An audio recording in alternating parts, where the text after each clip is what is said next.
Shalom Bapak Ibu Saudaraku, kembali kita bersyukur karena Tuhan pertemukan kita di pagi Jumat ini. Tentu ini adalah anugerah berkat dari Tuhan buat saudara dan saya. Mari kembali kita maknai kebaikan Tuhan lewat kesediaan kita untuk menerima firman-Nya. Kita awali dengan doa saudaraku, mari kita berdoa.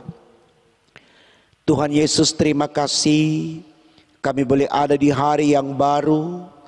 Ini anugerah berkat dari-Mu untuk kami. Berkenan Tuhan berkati kami dengan firman-Mu. Sebelum jauh kami melangkah menyusuri kehidupan ini, agar lewatnya kami menjadi orang-orang yang taat dan setia kepada-Mu. Dan dengan demikian kami diberkati oleh-Mu. Dan kami mampu untuk menyatakan sesuatu yang terbaik dalam hidup kami demi untuk kemuliaan nama Allah. Untuk apa yang kami minta ini Tuhan, berfirman-Lah, karena kami sedia mendengarkannya. Amin. Saudaraku, bacaan Alkitab kita di Jumat pagi ini terambil dari kitab Yosua 24 ayat 1 sampai 13. Demikian firman Tuhan. Pembaruan perjanjian di Sikem. Kemudian Yosua mengumpulkan semua suku orang Israel di Sikem. Dipanggilnya para tua-tua orang Israel, para kepalanya, para hakimnya, dan para pengatur pasukannya. Lalu mereka berdiri di hadapan Allah. Berkatalah Yosua kepada seluruh bangsa itu, beginilah firman Tuhan Allah Israel. Dahulu kala di seberang sungai Efrat, disitulah diam nenek moyangmu, yakni Tera, ayah Abraham dan ayah Nahor. Dan mereka beribadah kepada Allah lain. Tetapi aku mengambil Abraham, bapamu itu, dari seberang sungai Efrat, dan menyuruh dia menjelajahi seluruh tanah Kanaan. Aku membuat banyak keturunannya dan memberikan Ishak kepadanya. Kepada Ishak kuberikan Yakub dan Esau. Kepada Esau kuberikan pegunungan Seir menjadi miliknya. Sedang Yakub serta anak-anaknya pergi ke Mesir. Lalu aku mengutus Musa serta Harun dan menulahi Mesir, seperti yang kulakukan di tengah-tengah mereka. Kemudian aku membawa kamu keluar, setelah aku membawa nenek moyangmu keluar dari Mesir, dan kamu sampai ke laut. Lalu orang Mesir mengejar nenek moyangmu dengan kereta dan orang berkuda ke laut Teberau. Sebab itu berteriak-teriaklah mereka kepada Tuhan. Maka diadakannya gelap antara kamu dan orang Mesir itu, dan didatangkannya air laut atas mereka, sehingga mereka diliputi, dan matamu sendiri telah melihat apa yang kulakukan terhadap Mesir. Sesudah itu lama kamu diam di padang gurun.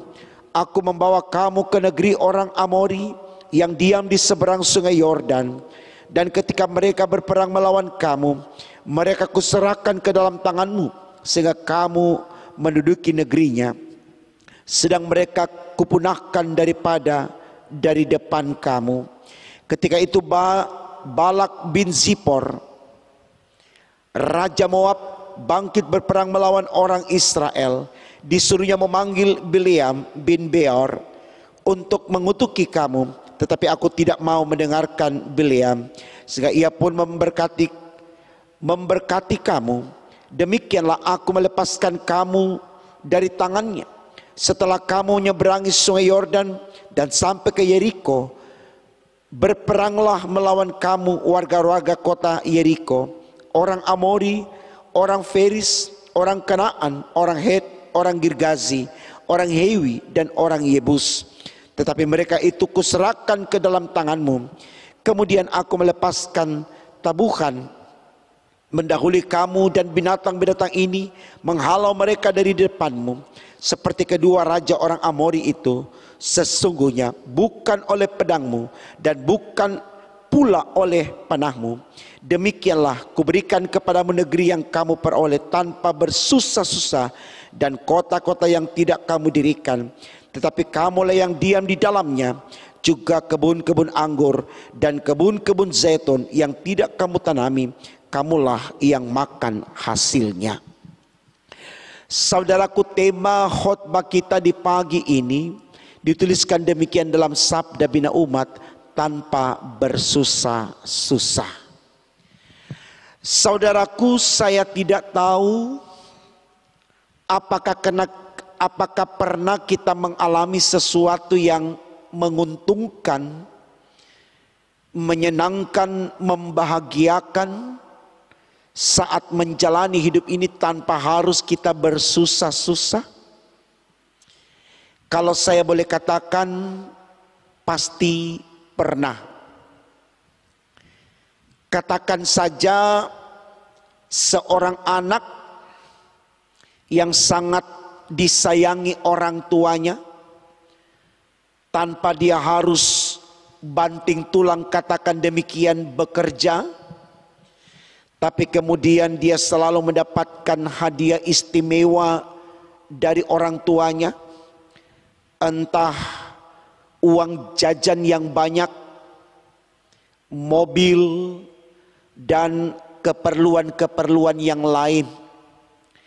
Saya bisa rasakan bagaimana suasana hati anak tersebut menerima hadiah yang luar biasa tanpa dia harus bekerja keras membanting tulang. Dia mendapatkan itu lalu menikmatinya menjadi sesuatu yang penting di dalam kehidupannya. Nah, saudaraku, kadangkala situasi ini membuat kita menjadi lupa bagaimana kita harus berjuang, bagaimana kita harus mengkaryakan diri kita untuk mendapatkan sesuatu yang lebih atau yang lain dari apa yang sudah kita dapatkan, dari sesuatu yang tanpa kita melakukan pekerjaan yang susah atau aktivitas yang rumit, seperti seorang anak yang sangat dimanjakan atau disayangi oleh orang tuanya tadi. Saya pikir, saudaraku, ini baik untuk kita renungkan supaya ketika kita memahami konteks tentang keselamatan yang Tuhan anugerahkan kepada kita, yang juga kita tidak melakukan sesuatu yang susah-susah, seperti yang disebutkan di tema khotbah kita, tanpa bersusah-susah, tapi kita memperolehnya dengan cuma-cuma, yaitu pengorbanan Kristus di kayu salib. Mari jangan kita pahami seperti sikap seorang anak yang dimanjakan itu tadi. Artinya, saudaraku, walaupun keselamatan itu kita dapatkan tidak dengan bersusah-susah, artinya Tuhan berikan dengan cuma-cuma karena cintanya dan sayang kepada kita, tidak kemudian kita sikapi itu dengan bermalas-malasan, seperti tema khotbah kita beberapa waktu yang lalu, stop malas, berhenti malas. Kalau tidak salah hari Selasa kemarin, betul-betul kita maknai dengan semangat untuk bagaimana mempertahankan apa yang sudah kita peroleh dengan cuma-cuma itu tadi.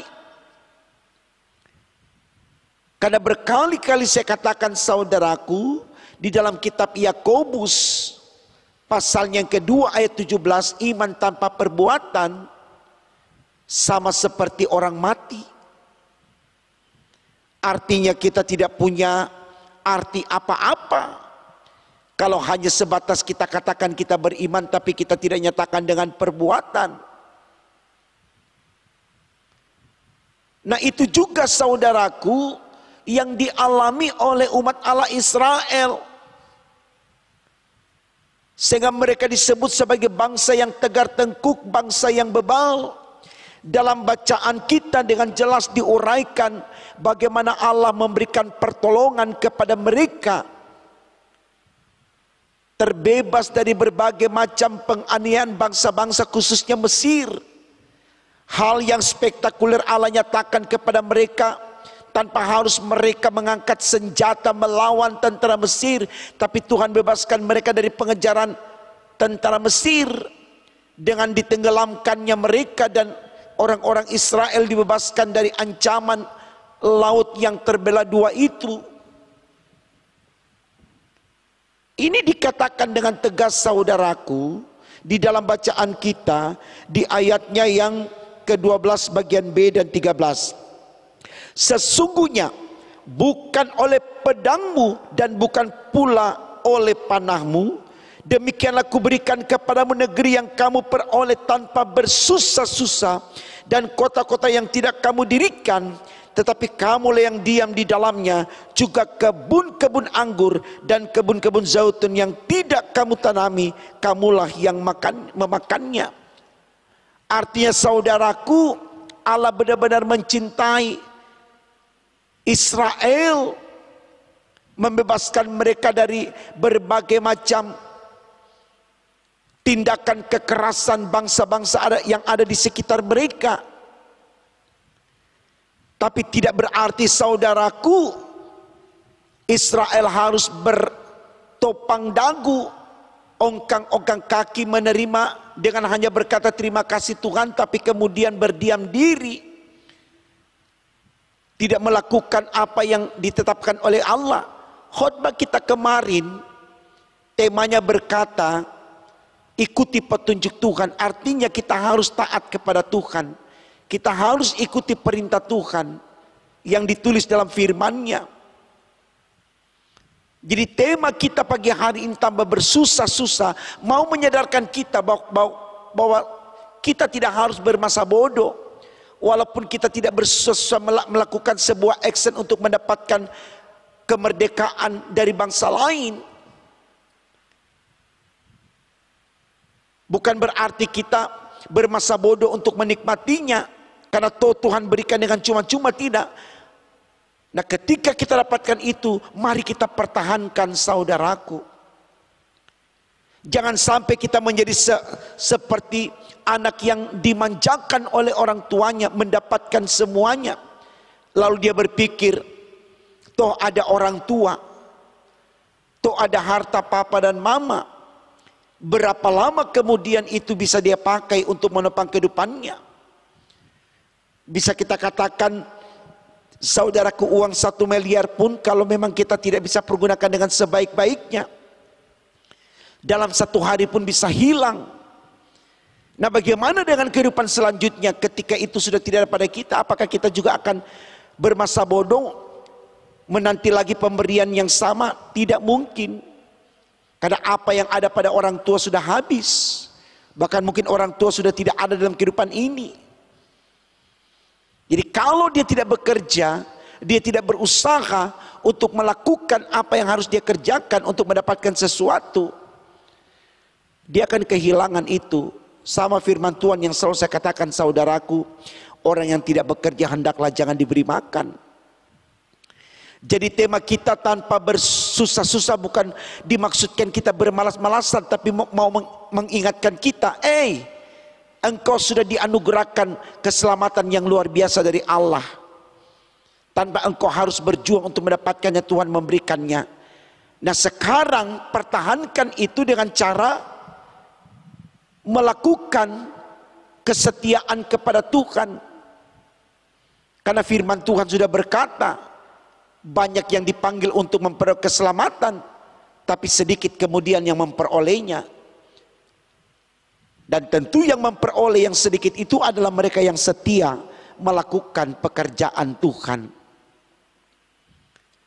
Jadi mari saudaraku yang dikasihi Tuhan, jangan kita berpikir karena Tuhan kita itu baik, Dia memberikan cuma-cuma tanpa kita melakukan sesuatu untuk mendapatkannya, lalu Tuhan akan seperti itu terus, tidak. Tapi Tuhan mau kita berkarya dalam hidup ini. Di dalam memberdayakan potensi yang ada, kita mempermuliakan namanya.